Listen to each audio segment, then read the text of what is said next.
कोटि कोटि प्रणाम। कीर्तन जाने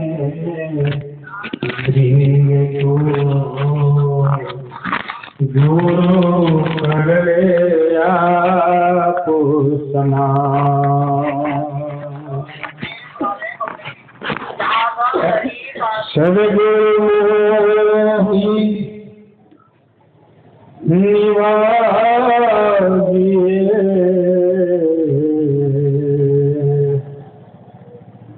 बीज दियंबर बो शीतल शब्द कबीर का हंसा करे किलो। ध्यान मूलम गुरुमूर्ति पूजा मूलम गुरुपदम। मंत्र मूलम गुरुवाक्यम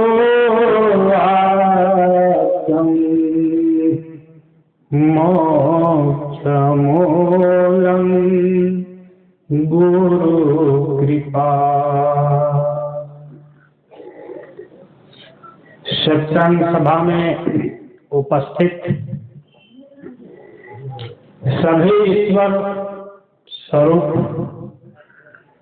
जिनके हृदय में ईश्वर का अंश परमात्मा विराजमान है, उनका इस यज्ञ सत्संग मंडप में स्वागत है, अभिनंदन है। शक्ति स्वरूपा जो मेरी माताएं बहनें यहाँ उपस्थित हैं, बच्चे जिनके हृदय में वह प्रभु अपना अंश रूप विराजमान है, उनको मैं प्रणाम निवेदित करता हूँ। अपना बहुमूल्य समय निकालकर आप लोग यह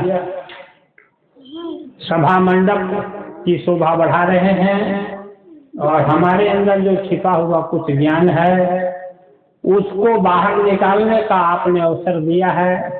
इसके लिए मैं पुनः आप सबों को धन्यवाद देता हूँ। मेरे परमात्मा के सारे जीवों आध्यात्म बहुत कठिन नहीं है। भक्ति को जितना कठिन बना दिया गया है, हम लोग सभी मानते हैं कि सब कुछ हो सकता है, लेकिन परमात्मा का दर्शन नहीं होगा। हम लोग ऐसे बना के अभी तक चलते हुए आगे बढ़ रहे हैं, लेकिन यदि परमात्मा है और उसका हमें दर्शन नहीं हो तो उस रहने से क्या फायदा हमको? वो वस्तु का मोल मेरे जीवन में क्या है? कोई बहुमूल्य वस्तु है और उसका हमें दर्शन न हो, दर्शन हम नहीं कर सके, तो वो वस्तु मेरे लिए कोई काम का है क्या? आपको लगता है? लगता है? नहीं है। तो परमात्मा है तो जरूर दर्शन लेने का चीज है, वो देखने का चीज है, वो जानने का चीज है। लेकिन दुख की बात यह है कि उनका दर्शन किए बगैर हम लोग यहाँ से विदा हो जाते हैं। ये भी मान्यता बहुत झूठी है कि मरने के बाद परमात्मा का क्या होगा? लोक में हम पहुंचेंगे और वहां जाकर के परमात्मा का दर्शन करेंगे, मेरा जन्म और मृत्यु छूटेगा। इसके लिए ये समाज बहुत कुछ करती है। जब किसी का शरीर छूटता है तो उसके घर के लोग प्रतिष्ठा बचाने के लिए पुरखों की बनाई हुई जो परंपरा है श्राद्ध करने का, वो सब हम लोग करते हैं। इसलिए करते हैं कि हमारे घर में जिनका शरीर छूटा है, आत्मा अलग हुई है, प्राण अलग हुए हैं, उनको मोक्ष मिले, परमात्मा का लोक प्राप्त हो। कितनी अच्छी श्रद्धा है, कितनी अच्छी विश्वास है। लेकिन एक चीज बताते हैं, हम लोग गांव में रहते हैं, आप लोग भी इस गांव, इसको हम गांव ही अभी समझते हैं। गन्ना का खेती इस गांव में होता है? नहीं होता है। गन्ना का खेती नहीं होता है। अच्छा ठीक है, गन्ना को जानते हैं कि नहीं? तो गन्ना के अंदर रस है कि नहीं? और रस में क्या होता है? मिठास होता है। उस मिठास से हम लोग गुड़ बनाते हैं, फिर चीनी बनाते हैं, उससे खांड भी बनाते हैं, है ना? उसी का माने शुद्धता रूप और है। लेकिन वो गन्ना के बारे में इतना जानना क्या सच्चाई है कि गन्ना मीठा होता है। गन्ना से 4-5 प्रकार के गुड़, मिश्री, चीनी, खांड बनाते हैं। इतना जानकारी क्या हमें कुछ लाभ देगा क्या कि गन्ना के रस को पीना पड़ेगा निकाल के? गन्ना के रस को निकाल के पी गए, गुड़ बना के खा लिए, चीनी बना के खा लिए, खांड बना के खा लिए, तो गन्ना के बारे में जानकारी हो गया कि नहीं हुआ? हो गया ना? है तो जानना इसको कहते हैं कि गन्ना मीठा होता है, इसको गुड़ बनता है, चीनी बनता है, खांड बनता है, मिश्री बनता है। इस ऐसा जानकारी अच्छा होता है। तो हम लोग धोखे में जन्म गंवा रहे हैं। जो भजन सुने हैं ने, बावरे जन्म तुम्हारा धोखे में बीत गया है। जानकारी है कि गन्ना मीठा होता है और उस मिठास में भिन्न भिन्न प्रकार के बनते हैं, वो भी मीठा ही होता है, लेकिन उसकी मिठास में कुछ अंतर होता है, औषधीय गुणों में अंतर होता है। सिर्फ जानकारी है। उसी तरह से हम लोग भी जानते हैं परमात्मा है। हमको तो लगता है कोई यहाँ नहीं बोलेगा कि परमात्मा नहीं है। कुछ लोग बोल देते हैं, लेकिन उनको भी एहसास होता है कि परमात्मा है। लेकिन परमात्मा का दर्शन बिना किए हम लोग इस दुनिया से विदा होते हैं। क्या आपको नहीं लगता है कि बहुत भारी भूल हो चुकी है? देखिए भाई, हम आपके सामने कभी भी कोई भी पांडित्य का गुण प्रकट करने नहीं बैठे हैं। हम किसी का विरोध करने नहीं बैठे हैं और हम किसी झूठे ज्ञान का सम्मान करने भी नहीं बैठे। वस्तु क्या है उसको जानने कि क्या तरीका है, उसको हम आपके सामने रखना चाहते हैं। परमात्मा है तो वो हमें देखने का अधिकार है, हमें देखने का अधिकार है, और देख करके ही हम तृप्त हो सकते हैं। यदि ये भी सच्चाई है कि परमात्मा का दर्शन से दुखों का दूर होता है, तो सचमुच में हम दर्शन करेंगे और अपने दुखों को दूर करेंगे। जैसे सूर्य के उदय होने से ही संसार का अंधेरा क्या होने लगता है? कुछ नहीं करना पड़ता है, कोई बुद्धि नहीं लगानी पड़ती है। उनका ज्यों ज्यों उदय त्यों त्यों अंधकार दबने लगता है। ठीक उसी तरह से ईश्वर का ज्यों ज्यों दर्शन हम गहराई से करते चले जाएंगे, त्यों त्यों हमारे जीवन के जो अंधकार है और दुख है वो क्या होते हैं? अपने आप मिटते जाता है। लेकिन हम मानते हैं कि हम 4 धाम की यात्रा करेंगे या कर चुके हैं। भारत के आर्यावर्त में बहुत से देवस्थान हैं, तीर्थ स्थान हैं, पवित्र स्थान है, जहाँ जाएंगे, कथा करेंगे, कथा सुनेंगे, पूजा अर्चना करेंगे और मृत्यु के बाद मेरा मोक्ष होगा, ऐसी मान्यता है कि नहीं? इसको तो स्वीकार किया जाता है। लेकिन यदि होगी ये मान्यता सही भी तो हम मानते हैं, ठीक है। लेकिन क्या बुराई है कि हम जीते जी परमात्मा का दर्शन करें?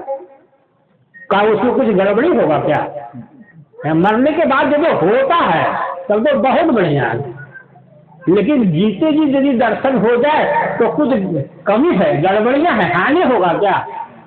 कि कुछ क्षति होगा? नहीं ना। तो फायदा इसमें है कि उसमें है? क्योंकि वो तो अंधेरा में फिर चलाना हुआ कि मरने के बाद मिलता है, पता नहीं मिलता है कि नहीं। लेकिन जीते जी यदि दर्शन करने फायदा ही फायदा है कि नहीं है? तो गन्ना में मिठास होता है, गन्ना उस मिठास में भिन्न भिन्न प्रकार के वस्तु बनता है। ये मान लेना कि उससे निकाल कर मिठास का एहसास करना, जानकारी प्राप्त कर लेना, ये सच्चाई है। तो परमात्मा जीते जी जानने का चीज है। आप कहेंगे कि ऐसा संभव है क्या? 100% संभव है। और आपके कई पूर्वज ये काम कर चुके हैं, इसीलिए उनका भगवान कहते हो। जितने आपके नजर में भगवान हैं, सब जीते जी उस परमात्मा को दर्शन किया और देखा, चीना, पहचाना, तब उनका दुख समाप्त हुआ और भगवान हो गए वो।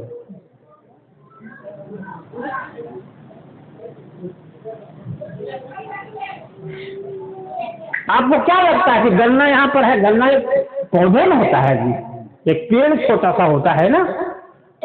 तो गन्ना का दर्शन करने से गन्ना को हम क्या जानेंगे? बाहर से देखने से गन्ना का रस निकालना पड़ेगा।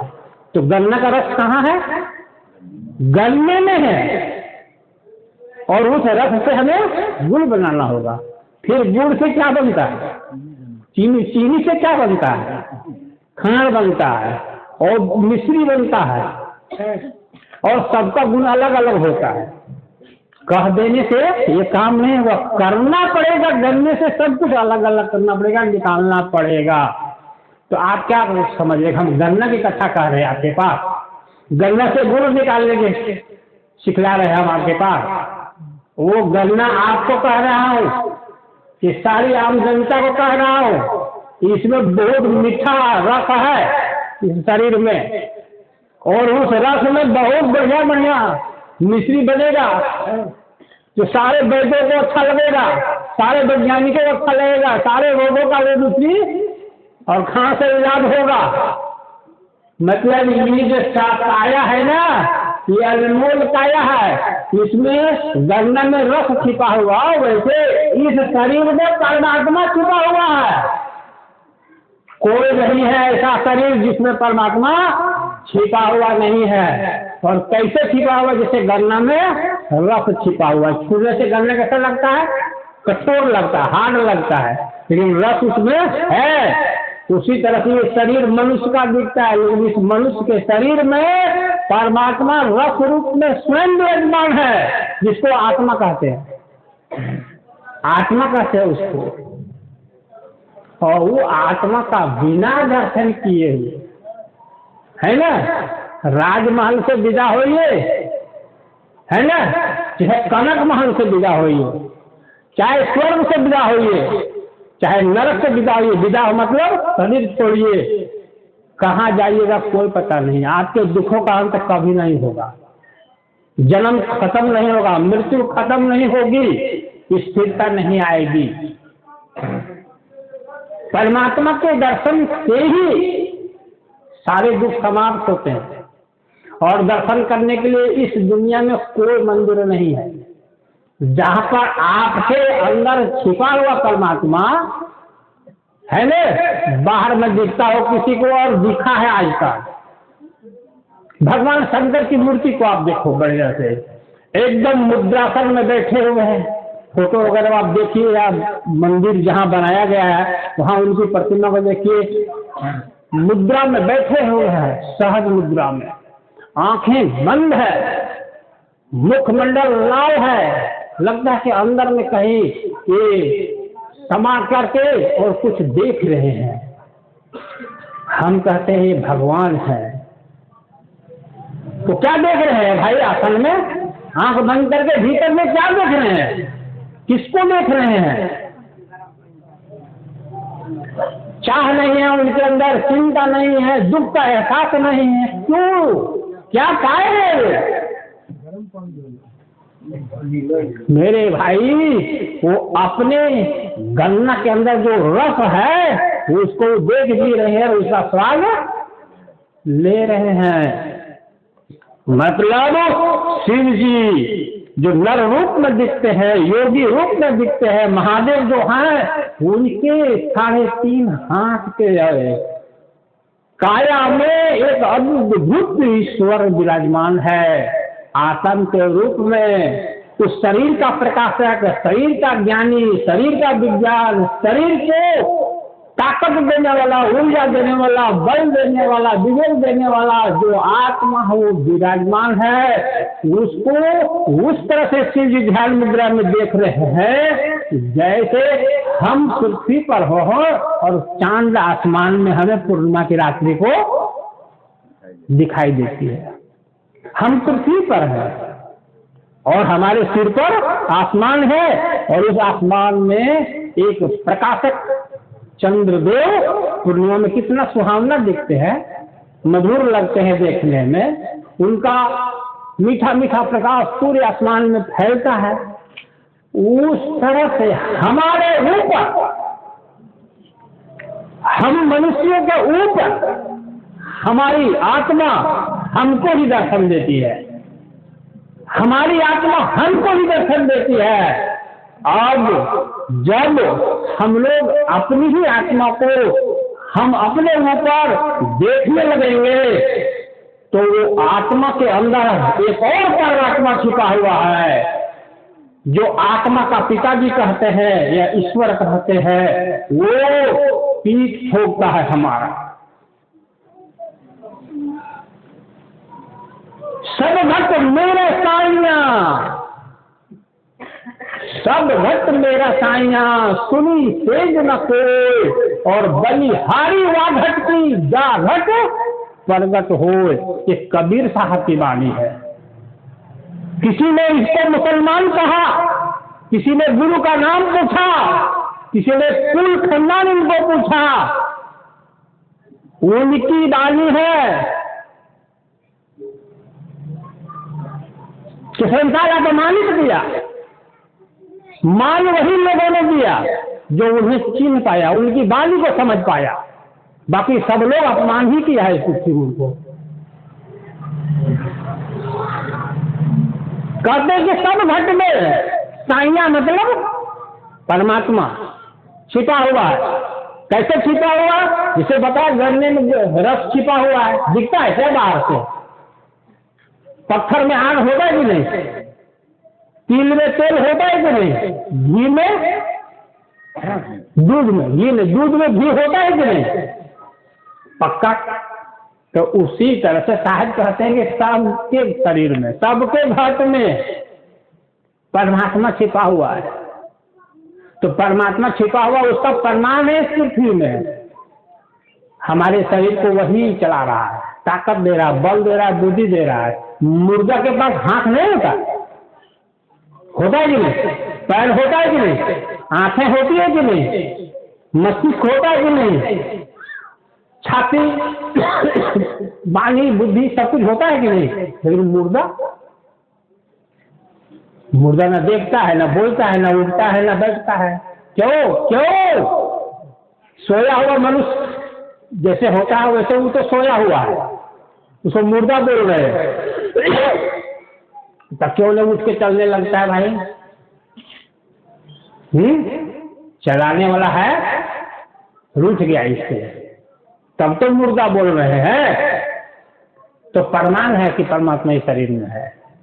वो निकल गया तब तो मुर्दा हुआ है शरीर। अब उसको जला दो या मिट्टी में डाल दो, कोई कुछ मुर्दा बोलने वाला नहीं है। तो प्रमाण है कि परमात्मा शरीर में है। तो फिर कितने लोग देखे हैं?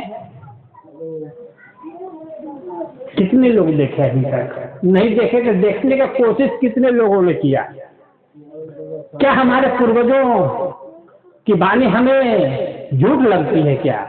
राम जी की वाणी, कृष्ण जी की वाणी, ब्रह्मा जी की वाणी, विष्णु की वाणी, सारी देवी देवता की वाणी, कितना ऋषि मुनि पृथ्वी हुए इन लोगों की वाणी, हम मानते क्यों हैं? सिर्फ जी जानने की कोशिश क्यों नहीं करते हैं? जब बाबा तुलसी ने कहा कि राम सर्वव्यापी सत्ता है और सबके उर में विराजमान है, बोले है कि नहीं?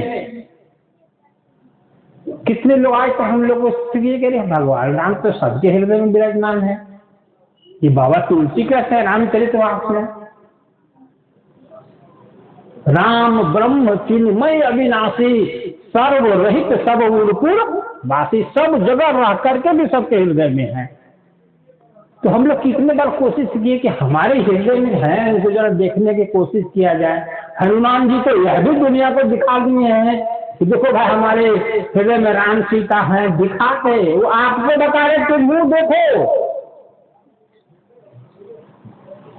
वो कथा में बताया गया है, लेकिन आपको ज्ञान दिया गया है, हमको दिया गया, आप भी देख सकते हो।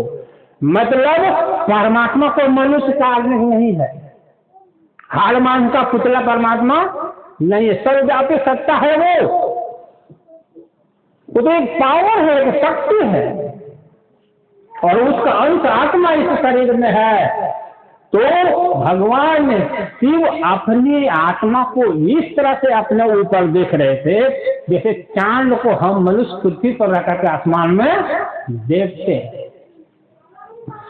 और जब देख रहे हैं तब देखने से जो सुख और आनंद उत्पन्न हो रहा है वो उनके मुखमंडल पर दिखाई दे रहा है।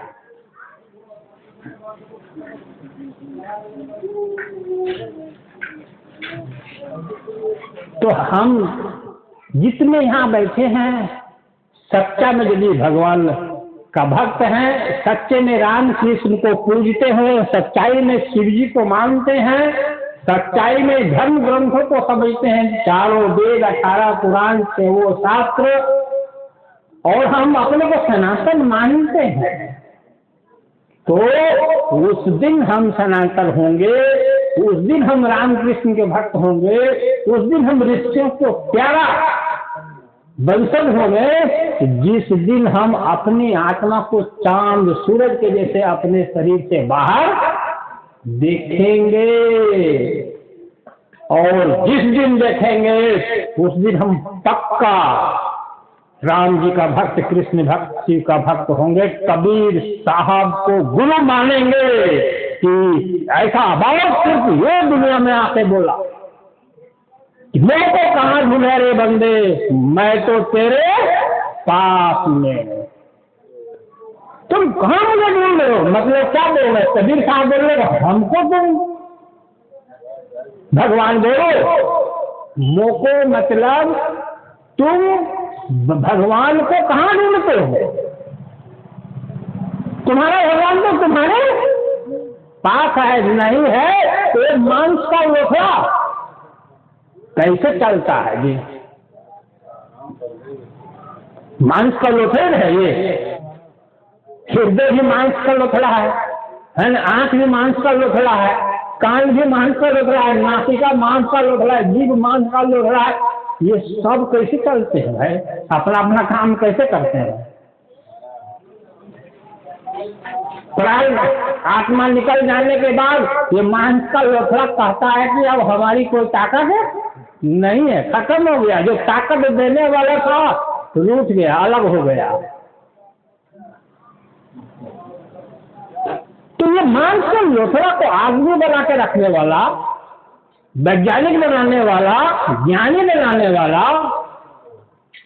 समझ रहे, जिंदा रखने वाला, विचार कराने वाला, बुद्धि देने वाला कौन है मेरे अंदर छिपा हुआ? है समीप देखे नहीं, है समीप देखे नहीं, वह देखे सबको, और जरा मन को रहित है, कह जाने वह को। है तो हम, लेकिन हम देख नहीं रहे हैं, लेकिन वो हमको देखता है, हमको चलाता है। तो कौन है, हमको बताइए ज्ञानी पुरुष। आत्मा के बारे में तो कहा गया है, वो है लेकिन हमें दिखाई नहीं दे रहा। लेकिन शिव जी कहते हैं कि अरे पगला, हम तो देख रहे हैं, तुमको दिखाई नहीं दे रहा लेकिन हम तो देख रहे हैं। कृष्ण भगवान ने कहा कि हम तो देख रहे हैं हमेशा, हमको तो छूट नहीं पा रहा है।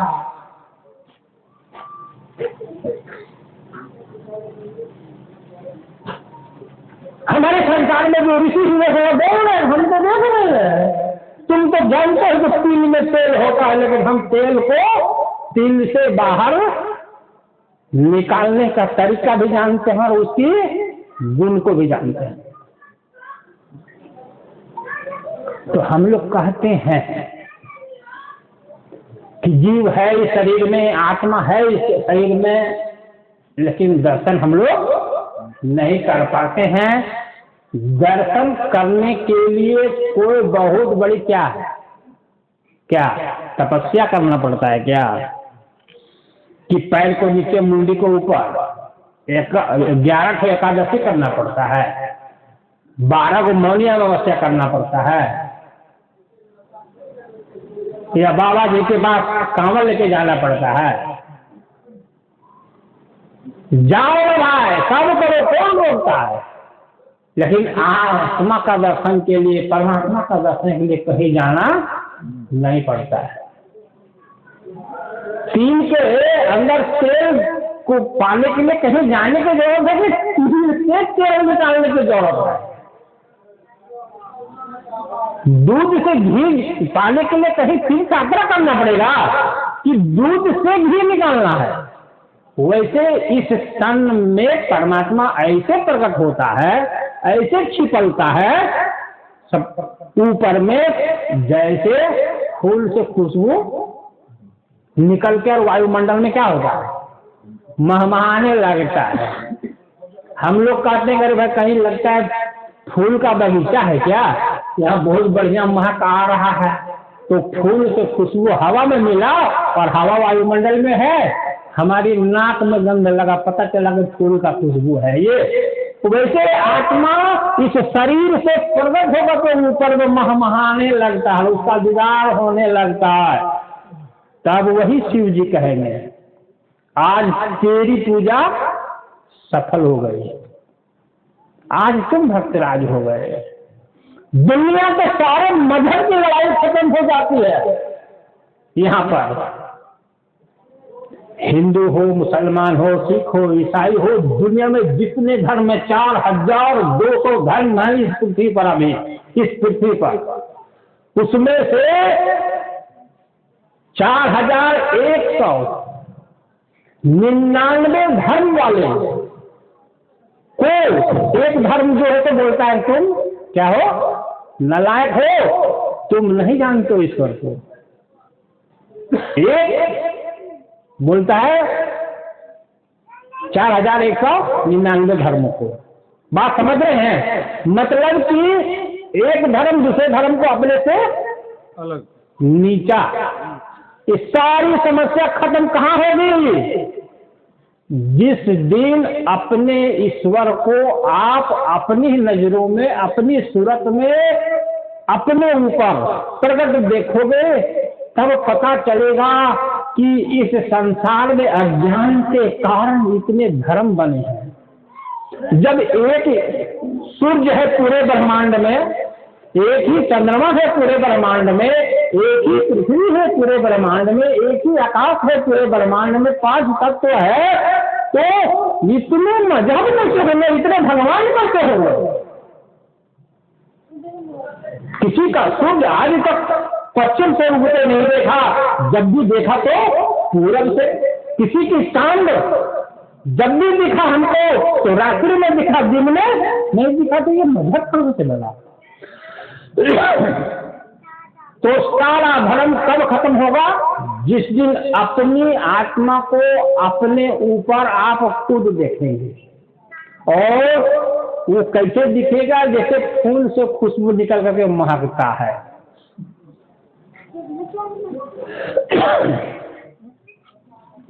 तब अब चारों वेद को पढ़ लिए, भगवान कृष्ण के 18 अध्याय गीता भी जान गए, अष्टावक्र ऋषि का भी ज्ञान जान गए, विज्ञान भैरव काल भैरव जो ग्रंथ है ना तंत्र योग का, ये सब एक साथ जानकारी हो जाएगी जिस दिन आपके अंदर विराजमान ईश्वर का अंश आत्म देव का आपको दर्शन होगा, और आत्म देव को आप ही को दर्शन होगा। तो आत्मा तो अंश है परमात्मा का, तो बेटा बाप को तो ढूंढ ही लेगा, क्योंकि दोनों एक ही हैं। सूर्य का छोटा सा एक टुकड़ा प्रकाश अलग होगा तो अंश तो सूर्य का ही है ना, दोनों का जाति गुण एक ही है ना, तो सूर्य का अंश सूर्य को तो छीन ही लेगा बाद में। तो पहले तो जानना अपने आत्मा को है, और ये आत्मा को जानने के लिए मेरे भाई आपका जितना भी नियम है इस पृथ्वी पर, उस नियम से आत्मा नहीं मिलता, कभी भी नहीं। जब भी मिलेगा तो ये आत्मा इसी शरीर से निकल के बाहर प्रकट होती है और आपको दर्शन देगी। इसके लिए एक एक मास्टर है इस पृथ्वी पर,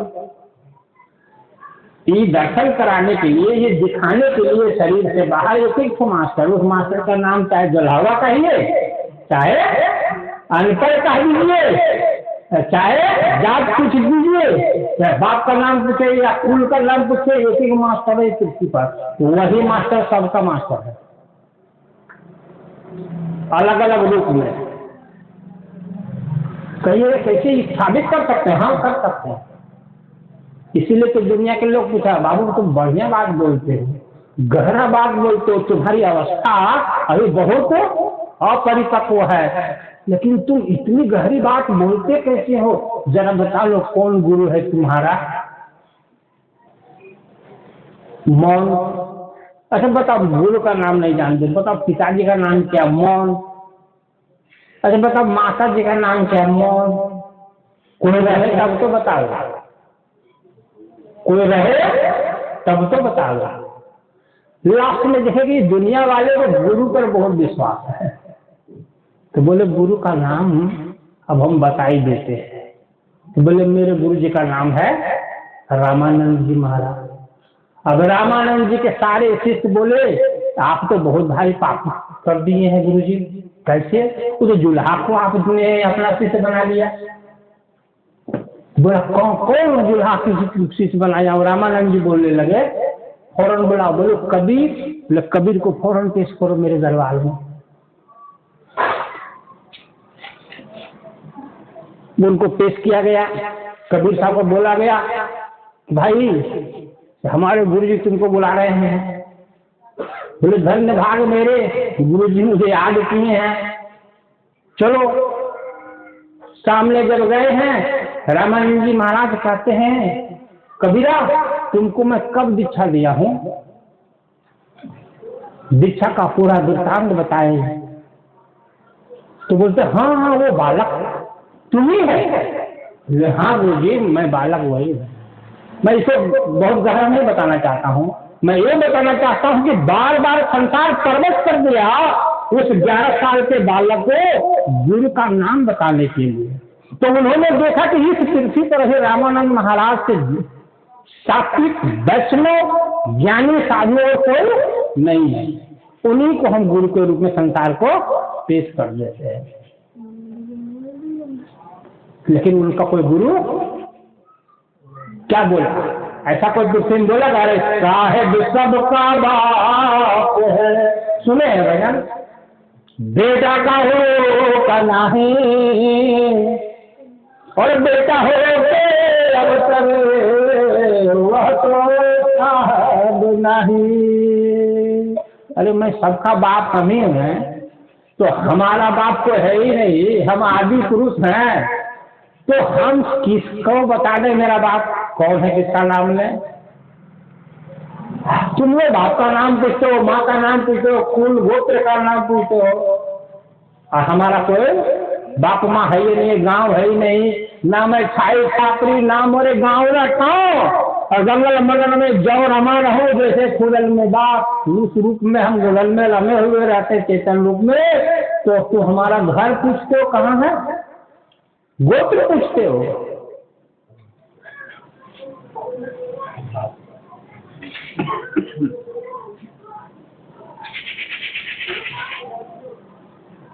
तो मेरे भाई, आपकी आत्मा को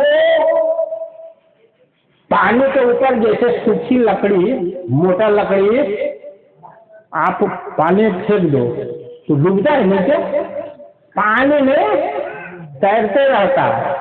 वैसे आपके शरीर के ऊपर आपकी आत्मा क्या होगी, क्या होगी, प्रकट रहेगी। आपका मार्गदर्शक, आपको बल भरने वाला, आपको रोज भरने वाला, आपको जन्म मरण से मुक्त रखने वाला वही स्वरूप है। इसलिए ग्रंथ में आया कि परमात्मा मरने के बाद जो देखने की बात आई है वो हो सकता है कहीं होगा, लेकिन परम सत्य तो ये है कि विदा होने के पहले उसको तुम जान लो, और जानने के बाद तुम कहो दुनिया से अब हम न मरेंगे, अब हम न मरेंगे, मरने संसारा हमको मिला है जीवन धारा, अब नहीं जन्म होगा मेरा, अब मैं 5 तत्व का शरीर नहीं धारण करूंगा। क्योंकि हम 5 तत्वों के शरीर को क्यों धारण करते हैं बता सकते हैं, इच्छा के लिए। अनंत इच्छाएं हैं और इच्छा को पूर्ति कैसे करेंगे, जीव रहेगा तब ना स्वाद खाएंगे जी। गाल पर सब्जी रख देते हैं, बताइए स्वाद बताएंगे आप, तो बताइए आप लोग। कान में कोई खुशबूदार पदार्थ यहाँ रख दे, नाक मोन देते हैं तो पता चलेगा। तो नाक का काम है खुशबू ग्रहण करना, तो नाक कहाँ 5 तत्व को शरीर में रहेगा, चाहे 84 लाख योनियां रहते हैं मनुष्य का शरीर रहेगा। स्वाद कैसे लगेगा, दाल में तो लगेगा नहीं, जीभा बताती है, तो शरीर धारण करना पड़ेगा। समझ रहे हैं, रूप को खूब देखना है, तो संसार में जो रूप है देखना है। कश्मीर कहा जाता है, बहुत बढ़िया लगता है देखने में, बात सही बोल रहे हैं ना। स्विट्जरलैंड कहा जाएगा, बहुत अच्छा लगता है दीदार करने में। तो आंख का काम है वहां पर, शब्दों को सुनने के लिए कान का जरूरत है, गंध को लेने के लिए नाक का जरूरत है, स्वाद को लेने के लिए जीभा का जरूरत है, और ज्ञानी बनने के लिए वाणी का जरूरत है। समझ रहे हैं कि नहीं? तो ये सब कहाँ मिलेगा, कहाँ मिलेगा? मनुष्य का शरीर धारण करेंगे, है ना, तो मनुष्य के शरीर धारण करते हैं और हम भोग में क्या करते हैं, फंसे हुए रहते हैं। ये 6 रस है दुनिया में। रस मतलब अच्छे, कोई सातवां बना देगा तो बना सकता, 8वां बना देगा बना देगा। ये 5 तत्व की काया में हम आते हैं, और ये इंद्रियों के माध्यम से 5 ज्ञान इंद्रियां, 5 कर्म इंद्रियां के माध्यम से हम लोग संसार के भोग को प्राप्त, भोग मतलब क्या, अपनी इच्छा को पूर्ण करते रहते हैं। लेकिन आप लोग ठीक ये बात कहते हैं कि अमृत तुम पी लिया है क्या, बोलते हैं कभी कभी, तो काहे बोलते हैं भाई? इसलिए बोलते हैं कि अमृत पीने के बाद संसार के सारे इच्छा क्या होता है, खत्म क्यों होता है जी? अरे मेरे भाई, जो संसार में जो सुख है वो सुख से श्रेष्ठ सुख क्या है, अमृत में है। अमृत वाला सुख मिलने के बाद कोई सुख की अभिलाषा वहां रह जाती ही नहीं है। तो अमृत का मतलब ईश्वर, ईश्वर का दर्शन हो जाने के बाद संसार के अंदर जो सुख है 5 तत्वों में, 25 प्रकृति में, वो सुख अनायास अपने आप क्या हो जाता है, अपने आप खत्म हो जाता, अपने आप खत्म हो जाता। क्योंकि ईश्वर अमृत शून्य है, इसलिए अमृत रूप ईश्वर का दीदार करने के बाद जब हम संसार से विदा होते हैं तो अंकुर ही नहीं रहता है मेरे बीज में, बीज वृक्ष बनने की कहीं कोई इच्छा ही नहीं रहती है। हम तृप्त हो जाते हैं, हर सुख से अपने आप को सुखी पाते हैं, तृप्ति की भूमि पाते हैं। ये साधन की गहराई है, ये सदगुरु का विज्ञान है। इसलिए संसार में सुबह से अभी तक हम इनके कमरे में हैं, हम नहाने जा रहे थे तो फोन आ रहा है, ब्रश करने जा रहे थे तो फोन आ रहा है, कोई नाश्ता देने आई थे तो फोन आ रहा है, साहेब गुरु जी हम हॉस्पिटल जा रहे हैं, साहेब हम जा रहे हैं फलाने जगह काम करने के लिए, फलाने हमको ये दुख है। अरे हम तो देखा ही सब अमीर लोग हैं कि जितने लोगों का फोन आया सब लोग अमीर लोग हैं, धन दौलत से पूर्ण है, लेकिन ये सब हमको लग रहे हैं दुखी, अपने आप बता रहे हैं। एक महीने तो अभी बोलेगा अब हम नहीं बचेंगे साहेब, अब हम नहीं बचेंगे, अब बिल्कुल नहीं बचेंगे, आप तुम शरण लीजिए, बताओ। जा मरने से जग डरे, जा मरने से जग डरे मेरे मन आनंद, और कब मरी हो कब कोई हो पूर्ण परमानंद। मरने से सब लोग डरते हैं, लेकिन यहाँ पर सदगुरु कबीर कहते हैं कि मेरी मौत की संदेशा जब मेरे सामने आने लगी तो हमें लगा कि वाह सुख का समय आ गया, दुख का समय अब बीतने लगा, कम हो गया। क्यों? क्योंकि उनको पता है कि इस तत्व की काया को समाप्त होते हुए मैं ऐसी काया में प्रवेश करूंगा जिसका आदि अंत का हिसाब रिकॉर्ड इस वसुंधरा पर किसी ने अभी तक नहीं रख पाया। ऐसा अमृत तत्व में प्रवेश करूंगा जिसका दर्शन में जीते जी करता ही रहता था, अब सदैव उसी में समा जाऊंगा। अब दर्शन नहीं करूंगा, मैं वही हो जाऊंगा, जिसको संसार खोजता है वही मैं हो जाऊंगा। बूंद समुद्र से अलग है ना? तब तक समुद्र की दर्शन उसमें प्रवेश करने की बहुत इच्छा है, लेकिन अब ऐसा समय आया कि बूंद सामने समुद्र को देख रहा और उसमें समा जा रहा है, तो बूंद को खुशी होगा कि दुख होगा? तो भाई ये सदगुरु कबीर साहब कहते हैं कि मरने का भय उसको है, बुढ़ापा का भय उसको है, गरीबी की भय उसको है, तकलीफ का भय उसको है जिसने अमृत तत्व का दर्शन अभी तक किया ही नहीं।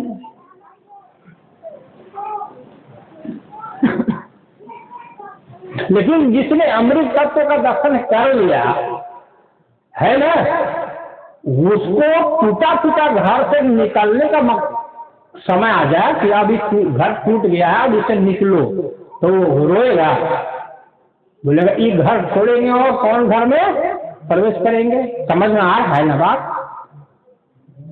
लेकिन ये टूटा हुआ घर है, टूटा हुआ घर मतलब बुढ़ापा शरीर टूटे हुए रहता है जी, ये तो हर तरह से कमजोर रहता है, तो इससे निकल करके मनमोहक शरीर मनमोहक घर में प्रवेश करने को मिले तो हमको निकलने में तकलीफ होगा, का मोह होगा, लेकिन वो घर का कोई ज्ञान ही नहीं है कि इसी बुढ़वा के शरीर से भी निकल के कहाँ जाऊंगा आसमान में, इस दुनिया में कहीं कोई ठिकाना नहीं, कोई दरवाजा का पता नहीं है, तो कहोगा तब तक तो बढ़िया है, यही शरीर ठीक है, टूटा टूटा घर ही में रहे, तो आगे का घर का पता नहीं है। इसलिए नहीं सुआ टूटल हो, समझ में आया? काफी बाली में लड़का हटाने लगती है, आंखों में दिख, आंख में रोशनी खत्म हो जाता है, कान को सुनाई नहीं देता है, बुद्धि कुछ काम नहीं करती अंतिम समय में। घर के लोग सामने रहते हैं, आप चिन्ह नहीं पाते हो, हम चिन्ह नहीं पाते हैं। क्यों? इतनी माया मोह घेर लेता है उस समय, मरने का, शरीर से छूटने का, सब कुछ घर द्वार छूट रहा है, नाते पूता छूट रहा है। अरे ऐसे ऐसे नाती पूता, ऐसे ऐसे सेवक विराजमान है द्वार पर आरती लेकर के, दीपक जला करके स्वागत करने के लिए, ऐसे ऐसे माला, दिव्य माला लेकर के दर्शन यदि हो गया होता पहले, तो इसको छोड़ने से पहले तुम परमात्मा को धन्यवाद देता कि धन्य है प्रभु, ये लोक छोड़ा करके उस लोक में प्रवेश करा रहे हो। हंसते हंसते छोड़ता, रो रहे हो इसलिए उस लोक का ज्ञान ही नहीं है, इसलिए मरने के पहले मर गए, आप बेहोश हो गए हो। बात समझ में आ रही है मेरी? क्या और कुछ सहन करके बताऊंगा? तो मेरे बंधुओं, मेरा कहना है कि तेल से बनाते हो प्रतिदिन सब्जी दाल, है ना? अब तेल छोड़ने की बात आ जाए तो अपने कब छूट जाएगा? जब घी हमारे घर में हमेशा उपलब्ध रहेगा। क्या घी हमेशा 2-4-5 किलो बिल्कुल वो घर में रख दे तो इनकी धर्म पत्नी तेल मांगेगी, है नहीं? हर चीज घी से बनाएंगे, ज्यादा पौष्टिक है, ज्यादा ताकतवर है। तो ये टूटा टूटा दुनिया, वो भी बुढ़ापा, असहनीय पीड़ा, अपने से हॉस्पिटल नहीं जा सकते हैं, अपने से गाड़ी में बैठ नहीं सकते, अपने से खाना नहीं खा सकते, अपने दवाई नहीं ले सकते, अपने से नहा नहीं सकते। ऐसा जर्जर शरीर टूटने लगे तो खुशी नहीं होगा, है? बाबा तुलसी रामचरितमानस में ब्रह्म का स्वरूप अस्तित्व को कितना बढ़िया से बताया। बिनु तब चला, बिनु तब चला, सुने बिनु काना, कर बिनु कर्म कर विधि नाना, आनंद रहित सकल रस भोगी, बिनुआनी बक्ता बड़ जोगी। जोगी हम लोग किसको कहते हैं? अल्लाह के नाम पर, अलख निरंजन के नाम पर, ईश्वर के नाम पर कुछ दान करो, आ जाता है दरवाजा पर। आने के पहले तो बेचारा पहले मर ही गया है। मांगने वाला को कितना अपमान सहना पड़ता है पता है ना? कोई खुशी से देता है, कोई अपमानित कर देता है, कोई नहीं देता है, कोई बुरा शब्द बोलता है, तो मर ही नहीं जाता है जी। और इधर वो भगवान बना हुआ है। बात को थोड़ा सा समझिए, वैज्ञानिक बात है ये।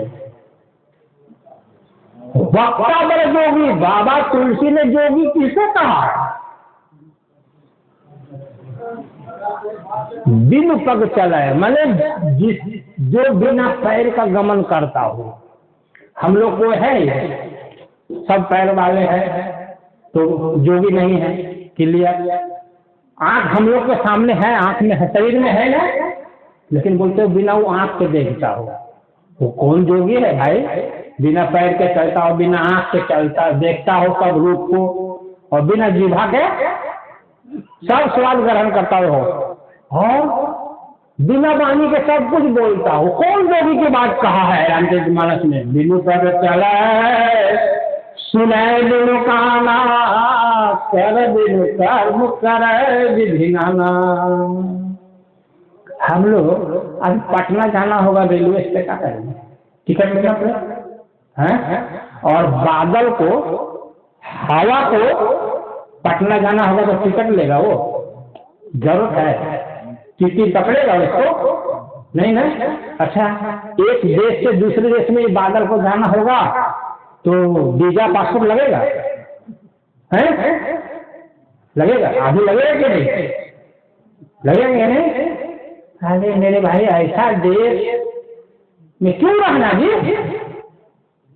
ऐसा देश टूटेगा तो क्या तकलीफ है? यहाँ कहेंगे बिनु कर चले सुनाए बिनु काना कर बिनु कर्म करे विधि नाना आनंद रहित सकल रस भोगी बिनु वाणी वक्ता बड़ोगी। बादल को एक देश से दूसरे देश जाने के लिए कोई नहीं नियम है उसके ऊपर, कोई रोक ठोक नहीं सकता। हवा को, यहाँ का हवा को अमेरिका जाने के लिए कोई रोक नहीं सकता, कोई वीजा पासपोर्ट की जरूरत नहीं है ना, न कोई गाड़ी भाड़ा देना है, न हवाई जहाज बैठना, न ट्रेन, न बस, न मोटरसाइकिल, न कार, कुछ न। बिनु तक चलाए बिना सुने बिनु काना, दौड़ रहा है आसमान में। वैसे जिसकी आत्मा गगन में है, समझ रहे, भौतिक शरीर नहीं है उसका, भौतिक काया नहीं है शरीर में, वैसे बादशाही आत्मा को जोगी कहते हैं। सिर्फ मन ना रंगाए रंगाए जोगी कपड़ा, आसन मारी क्या करने लगा, पूजन लागी पकड़ा, उसको जोगी कहते हैं। जितना लंबा दाढ़ी, जितना लंबा तिलक, जितना लंबा जूट जटा, जितना लंबा कपड़ा, उतना बड़ा जोगी उसको। अरे मन को परमात्मा में लीन नहीं किया है और भेष बना करके संसार में घूम रहे हैं, और भेष बनाने के बाद विपरीत नहीं हो, मांगना भी कर रहा है संसार में। परमात्मा जिसके हृदय में उड़ जाएंगे, क्या उसके जीवन में अंधेरा रहेगा?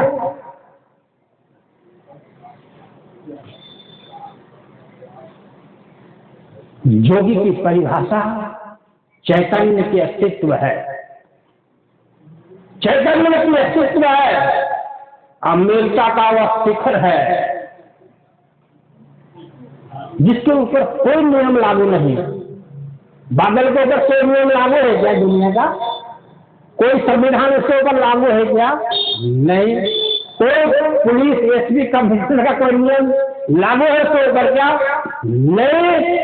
वैसे जोगी गगन में मुक्त अपनी आत्मनिर्भरता से जीवन यापन करता है, कोई 5 तक उसको बंधन में नहीं डाल सकती, कोई 84 लाख नियमों से नहीं डाल सकता। वो अदली बादशाही पद होती है उसका। क्या लगता है कबीर साहब 1575 में मगहर में क्या हो गए, क्या हो गए? शरीर छोड़ दिए, छोड़ के कहाँ चले गए? अरे मेरे भाई, कबीर कभी इस दुनिया में कहीं से नहीं आए थे, न कहीं वो इस दुनिया से गए। जैसे आप कोई तालाब को देखे होंगे, नदी को देखे होंगे, नदी में पानी अविरल रूप से बह रहा है, लेकिन बहते समय उस पानी से क्या बुलबुला भी बनता है कि नहीं? और वो बुलबुला कुछ देर तक क्या होता है, दिखाई देता है अलग से, लेकिन उसको फिर मिट के क्या होता है, पानी में घुल मिल जाता है। वैसे उस सत्य स्वरूप अस्तित्व है कबीर साहब। वो बुलबुला कुछ दिन के लिए थे कि हम लोगों को ज्ञान देने के लिए, और फिर वो बुलबुला मिटा करके फिर अपने मूल अस्तित्व में यहीं पर अभी हो रही है, हम लोगों के सामने है, हम लोगों को बात को सुनना है, और उनको लग रहा है कि देखिए हमारा ज्ञान कई लोग बता रहा है दुनिया में, सारे लोगों का अंधकार मिटाया जा रहा है यहाँ पर। तो उन्होंने तो कहा भी है, संत हमारी आत्मा, हम संतन की देह, और संतन माही यो रमाए, जो फूलन में बादल में बादल के अंदर पानी लगा भरा रहता है ना, रहता है ना, उस तरह से संत में हम ही प्रकट रहते हैं, लेकिन आदमी के रूप में नहीं। जैसे फूल में खुशबू किस रूप में रहता है, एक खुशबू का अस्तित्व है ना, बारी का अस्तित्व है ना, उसका हाथ पैर कुछ नहीं रहता, आँख कान कुछ नहीं रहता, एक महक है। उस तरह से संत में कबीर प्रकट रहते हैं। कबीर साहब का जो बोला हुआ ज्ञान इस पृथ्वी में है, कहीं पर आया है 68 अरब वाणी उन्होंने बोला है, कहीं पर आया है 33 अरब वाणी, कहीं 14 अरब वाणी, तो जितना बोले हैं उनकी बोली हुई वाणी को इस दुनिया में दो तरह के लोग बताते हैं। एक तो पढ़ के उसका अनुवाद करके हिंदी के आधार पर, भाषा के आधार पर, व्याकरण के आधार पर। और ये क्या होता है, क्या करता है कि जिसके ही आत्मा में कबीर प्रकट रहते हैं हमेशा, उसको क्या करना पड़ता है, उसको पढ़ के अर्थ नहीं बताएगा, वो कबीर ही बोलते हैं उसके रूप में। तभी तो कबीर साहब बोले थे, बोला गुरु जी के नाम बताओ, स्कूल का नाम बताओ, कहाँ कहाँ पढ़े लिखे हो, इतना ज्ञान कैसे हो गया, ज्ञानी पुरुष जैसा बात करते हो, उम्र कम दिखता है। तो साहब को ये भी बोलना पड़ा था, मसी कागज छुओ नहीं, कलम गहो नहीं हाथ, और चारी जुगा महात्म मुखे जनाई बात। सतयुग में हम फाउरी लिन्हा त्रेता झोरी झंडा, और द्वापर में हम अनबन खजाए, कलयुगे नव खंडा मोही समझावत भैल जुगचारी, एक होई दू होई हाथ पकड़ समझाई, सब जग अंधा पेट का धंधा, कोई बात मोरा मानत नहीं भाई। समझ में आया मेरी बात? अरे मेरे भाइयों, हम किसको पढ़ेंगे? पढ़ने की आवश्यकता उसको न पड़ती है जो अज्ञानी है, जो मूर्ख है, जो परबत है। स्कूल जाने की आवश्यकता उसको न पड़ती है। लेकिन हम कभी भी बंधन में है ही नहीं, हम कभी भी इच्छा में है ही नहीं। कभी साहब एक इच्छा हमको तो बना ले यहाँ पर कि 1455 में वो धरती पर आए, कहीं को 56 भी लिखा है, आए और 1575 में कोई इच्छा उनकी हो, कहीं बार कोई बता दीजिए, अच्छा स्त्री से विवाह करने के, अच्छा मकान बनाने का, चाहे किसी को बोला 1.25 लाख दान दे बाबू, काशी मेरे इसको बोला 1.25 करोड़ दान दे बाबू, कहीं दिखाओ हमको, मेरे लिए कपड़ा ऐसा चाहिए, सब तुम्हारे यहाँ सत्संग देने आऊंगा, हमारे लिए ऐसा खाना पीना व्यवस्था है, तब हम तुम्हारे यहाँ कहीं दिखा, कोई घर में दिखा के कोई, उनको छोड़ करके सब बोलते हैं कि चेतन पुरुष थे वो। चेतन पुरुष आज भी हैं। सचमुच में बाबा तुलसी ने कहा है उन्हीं के बारे में, बिनु पग चला सुनाए बिनु काना, कर बिनु कर्म करे विधि नाना, आनंद रहित सकल रस भोगी, बिनु आनी बक्ता बड़ जोगी। वो 5 तत्व का गुलाम नहीं है, हम लोग गुलाम हैं। प्रकृति के अंदर जो सुख है उसको भोगने का हम लोग गुलाम है, वो गुलाम नहीं है, वो अमृत स्वरूप है। अमृत को 5 तत्व के सुख की क्या जरूरत है भाई?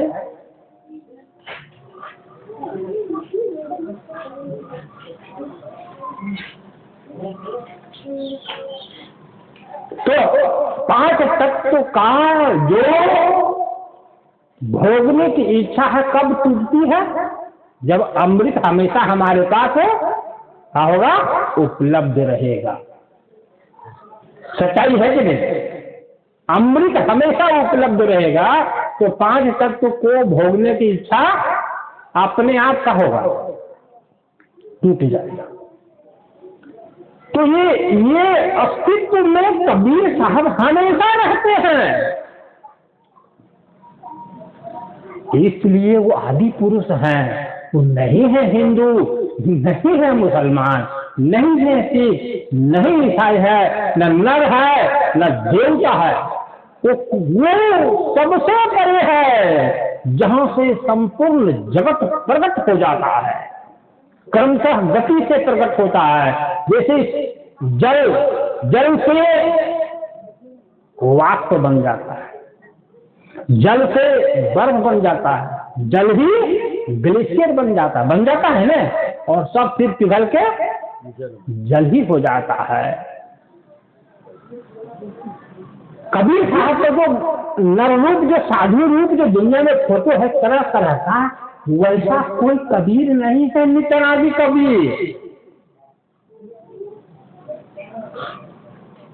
एक व्यक्ति कैसे अंडमंडलाकार हो जा सकता है? वेद में कहता है अखंड मंडलाकारम, वो परमात्मा अखंड है, मंडलाकार, गगन सदृश है। गगन सदृश शब्द आया है ना, तो एक व्यक्ति किससे हो सकता है? तो फिर वो कैसे है अखंड मंडलाकारम? दिव्य ऊर्जा है, दिव्य अस्तित्व है। उदाहरण के लिए बादल बताया गया, गगन बतलाया गया। उस रूप में कबीर साहब सदैव विराजमान रहते हैं कि जितनी भी महान आत्माएं इस धरती पर आई, जिनको हमने ईश्वर का रूप देखा, ईश्वर को देखा उनके अस्तित्व में, ये सभी गगन में है। अभी गगन से ही उतरे थे नीचे। ये एक 5 तत्व वाली गगन की बात नहीं करना, वो चेतन गगन है। इसके अंदर जल से परे भगवान कृष्ण गीता में 3 चीज कहा है, क्षर, अक्षर और परम अक्षर। मेरे भाई ये 3 ही शब्द को व्याख्या करने में, अर्जुन को समझाने में 18 अध्याय की रचना हुई। क्षर का मतलब ही सीधा सीधी है, जो उत्पन्न होता है, परिवर्तन होता है और क्या होता है, नष्ट हो जाता है। चाहे वो हमारा शरीर हो या 5 तत्वों का ब्रह्मांड हो, वो क्षर में जो आंख से दिखाई देता है, जिसको हम कानों से सुन सकते हैं, जीभा से समझ सकते हैं, नासिका से गंध ले सकते हैं, त्वचा से स्पर्श कर सकते हैं, जितना सामान है इस दुनिया में, तीनों लोकों में, ये सब क्षर आता है। क्षर मतलब उत्पन्न हुआ, कुछ दिन तक उसका अस्तित्व रहा, समाप्त हो गया। जैसे हम लोग माँ के कोख में कैसा थे, सोनोग्राफी में देख लेती है, फिर बालक रूप बाहर आए तो कैसा था हम लोग का स्वरूप, फिर जवानी में कैसा था, अब बुढ़ापा की वो कैसा है, और आगे जाकर कैसा हो जाएगा, अनुमान लगा लीजिए थोड़ा। और बूढ़ा के बाद क्या हो जाएंगे? पूरी दुनिया की ताकत लगा दिया जाएगा, तो फिर हम कोई ढूंढ नहीं सकता शरीर में, समाप्त हो जाएंगे। ऐसे उत्पन्न होने वाला और समय के अनुकूल विकृति आकर के समाप्त होने वाला वस्तु को क्षर कहा है भगवान कृष्ण। एक खत्म हो गया आधा गीता। अक्षर किसको कहा? इस क्षर को अस्तित्व में रख सकने वाली सत्ता को। माने इस संसार का मूल चीज क्या है जी? ये पूरा संसार हरा भरा है, लेकिन इस संसार से आत्मा खाली निकल जाए 10 मिनट में तो पूरा बगीचा क्या हो जाएगा? सूख जाएगा। हम लोग क्या हो जाएंगे? मुर्दे हो जाएंगे। सबके शरीर से आत्मा निकल जाएगा, सब मुर्दे न हो जाएंगे जी। हम लोग को स्मशान ले जाने वाला कोई नहीं रहेगा यार।